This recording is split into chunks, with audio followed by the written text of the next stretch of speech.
Morning, gentlemen. Good to be with you guys this morning. Before we hop into our teaching, I just want to share about some stuff coming up for men in our church. We got a men's dinner. Can you believe that? Like, I seriously am like, this year is flying by so fast. So in 1 month, we're going to have a men's dinner. It's on May 16th. That's Thursday, the 16th at 6 p.m. We're having a men's dinner. That time might be wrong, but definitely May 16th on a Thursday.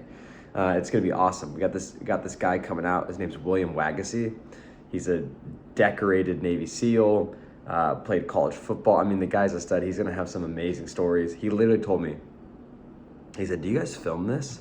And I said, "We can if you want." And he said, "Don't film it. I'll share more stories that way." And I was like, okay, yeah, we won't film it. Don't worry. So anyway, he's gonna be legit. Like, I think we're gonna be totally blessed by him. So again, registration goes live May 1st. That's the next time we meet in person. But to all the table group leaders, we're gonna give you guys early access. So we'll give you early access on the last day of April.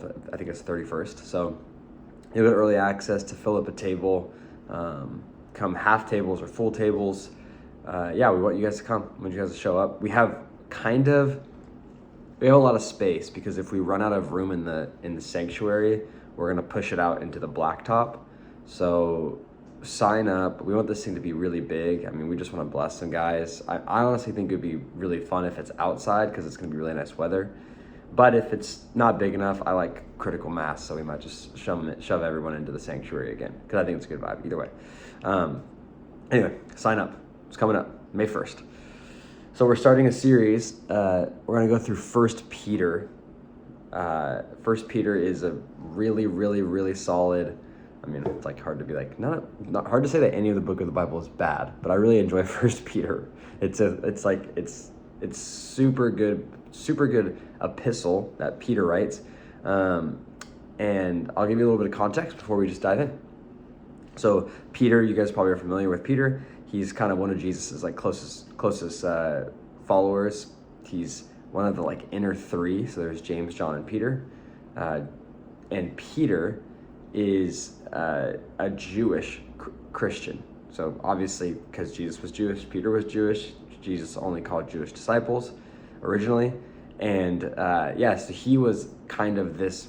He was supposed to be and was the leader of this early church movement, particularly with particularly with Jewish Christians. I mean, do you remember when Jesus was like, he said, "Who do people say I am?" Peter said, "I believe you're the Son of God." And Jesus said, "Yep, and on that rock," which is his name, which is Cephas or Petros, it says, "On that rock," which is the Aramaic and the Greek translations of that, "on that rock, I'm going to build my church." So every scholar and definitely the Catholic Church believe that when Jesus said those lines to Peter, that he was going to be the foundation, kind of that like pillar of Christianity in the early church. Christianity of the pillar of Christianity in the early Roman Empire, first century. So that's kind of the background on Peter. And so he ends up becoming this leader. Like you see it throughout the book of Acts, he becomes this leader in the early church. And then kind of nearing the end of his life, he hears about this group of non-Jewish, called Gentile Christians, and they're experiencing some persecution.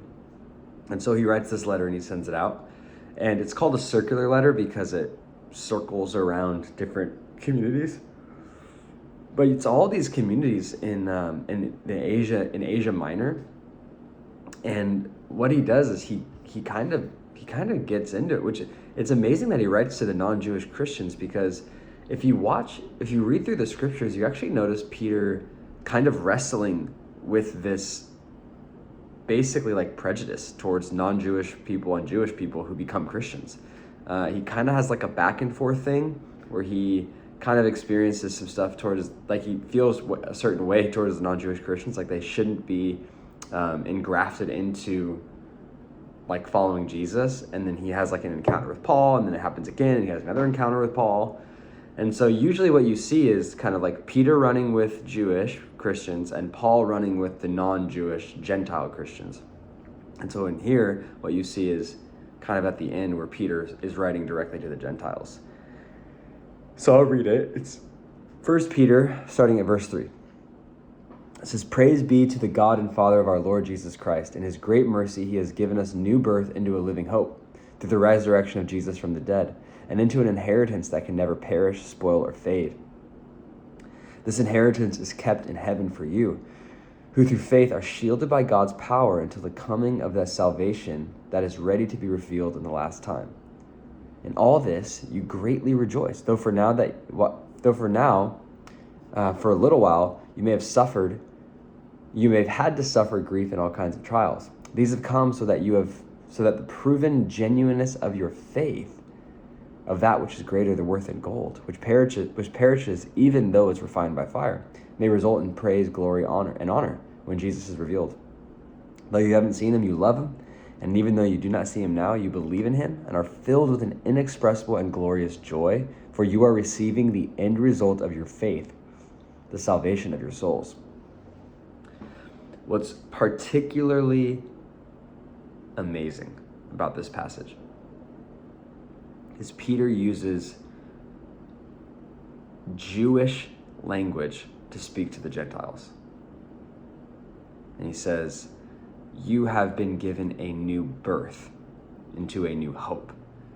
And what he's saying, like that direct line right there, is he is likening the non-Jewish Christians in the Asia Minor region back to the original Jewish people, from Abraham's lineage all the way down through Moses. He's literally saying, like, you are exiles, but you are in a new family. And you're experiencing suffering just like our ancestors did. But you have a new hope. You have a greater hope than the suffering that you're receiving.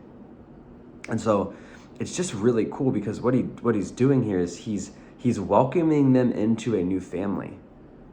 So while their neighbors and their blood relatives, like their actual family, these non-Jewish Christians, these Christians in Asia Minor, they're being rejected. They're experiencing suffering. He says they're experiencing grief. And he says, like, no, you're experiencing that suffering, and yet you're welcome into a new family. And this new family that you're welcome into is the greater version of what you had before. And so what he does then is he goes into and he compares their faith to gold being refined into fire, right? He says, like, gold when refined in fire can perish, but your faith when refined in fire, which is the fire of suffering, it doesn't grow. In fact, it actually increases. It gets better. And I love this. Like, this is basically what he's saying. Christian hope makes suffering a gift, because what it does is it burns away any false hopes that you had before. And it goes, no, this is the hope that you can stand in. So it's this like when you suffer and you're a Christian, you can have hope, because what you realize is everything else fades. Money, possessions, like life, all of it fades. But your hope in Jesus does not fade. It literally does not. And if you die, there is hope on the other side. I remember like I have a well that I pull from. I mean, I believe it's a deep well of suffering. And it was when it's actually funny coming up on a men's dinner. It was a men's dinner that we had, and I can remember it was in 2018. It was a men's dinner. It was in August. And I remember that was the day I got a phone call that my uncle had passed away. It's kind of like a father figure to me. Me and him, like anyone would tell you, like me and my uncle, compared to any of my cousins, like we were the closest. We were very similar in like character and energy, personality. We were really close. He died as an on-duty firefighter. Basically got diagnosed with cancer, and within like 14 days was dead. Brutal. Like not enough time, you know, and watching someone deteriorate, it's just horrible. And what was interesting was through that whole season, like my cousin, he doesn't believe in Jesus. I don't even know where he's at right now with his faith, like at all. I'm sure he is definitely agnostic. And if not, he's still probably pretty mad at God about this whole situation. I mean, as you can imagine, right? And watching him versus other people in my family who had their faith in Jesus, like watching them experience and go through grief was so drastically different. It was amazing. Like, I think you know what I'm talking about. It's like one set of people, they go through the 5 stages of grief with a different perspective and outlook. Like, they still experience all stages of grief, all 5 of them. Where someone who doesn't have their foundation in Jesus, they start experiencing their 5 stages of grief, and they often get stuck in denial or anger or depression. Like, they get stuck in those 3 specific stages. And so anyway, all that to say is other hopes are fleeting, right? And I think we know that. Like we all know that, and we hear it all the time. Like, of course my money is it's not the most like stable object, right? Like, of course it's like, yeah, okay, I get it. And of course I know that like my job, I can base my hope in my job, or like my hope in my kids, or my hope in my marriage, or my hope, like you can kind of like spread it out a little bit in that, but ultimately like your main reservoir of hope has to be placed in Jesus. Because if it's not, these little hopes that you have everywhere else, like when they fail, which they could, then you need to have that deep reservoir. And so the question for you is this, super simple. Have you experienced in a time of suffering that your hope in Jesus is the only hope that stays buoyant? I mean, like, it's the only one that stays afloat. Like, you have a little pool of hopes: marriage, family, kids, job, bank account, health, and then you have Jesus as in your hope pool. And when it hits the fan and all these other ones start to sink, have you noticed that the hope one stays buoyant? That's the main question today. The hope one stays buoyant. The one in Jesus stays buoyant. All right, guys. Love you all. I'll see you May 1st for sure. But just don't forget, mark your calendars. Men's retreat, men's dinner, May 16th. All right, enjoy.